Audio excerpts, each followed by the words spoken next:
Now, this house still exists today. It's a police station on Sources Boulevard. Well, St. Remy Road when we lived there. Back then, St. Remy Road was very narrow. 2 cars could, but today it's a double highway, boulevard. How far up would you venture up St. Remy?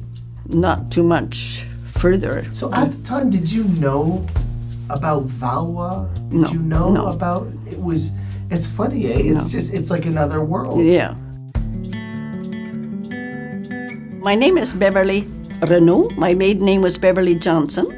I was born in the Eastern Townships, and I'm the youngest of 6 children. We lived in East Farnham. When we left the Eastern Townships, we lived in Knowlton.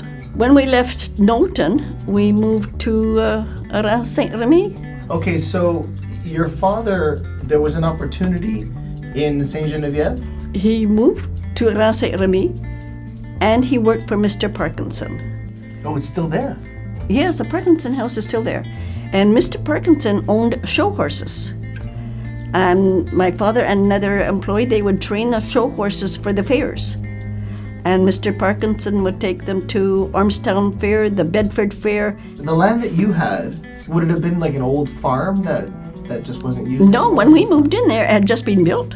So it was 2 floors. There was 3 bedrooms upstairs, a bathroom, and downstairs a large kitchen, I'll show you, dining room, and a bedroom downstairs. And the heating in the winter would have come from? It started off with coal, but then they banned coal, and my father had a wood stove.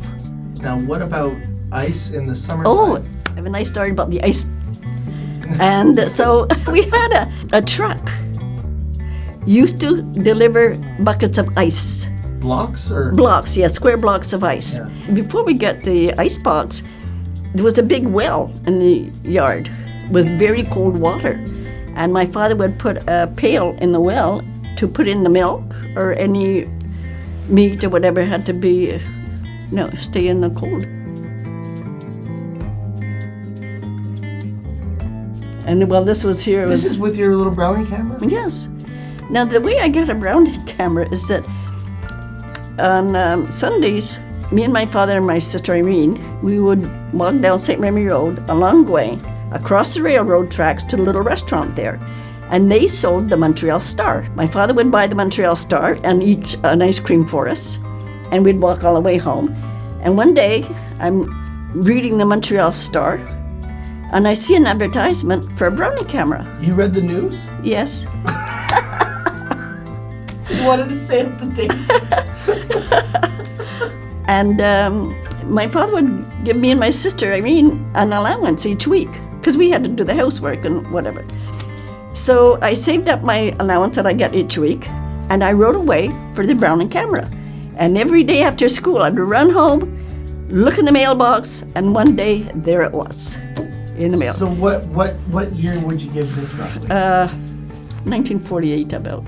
You moved to St. Remy and then you go to Cartierville School because it was the only English school in the area. Is it still there, the building? Yes, it's a red building, but the last time I was down there, it's empty. There's nothing there.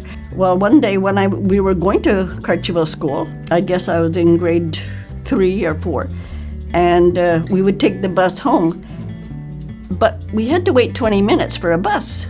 So me and my sister Irene, we would decided to hitchhike on Guay Boulevard.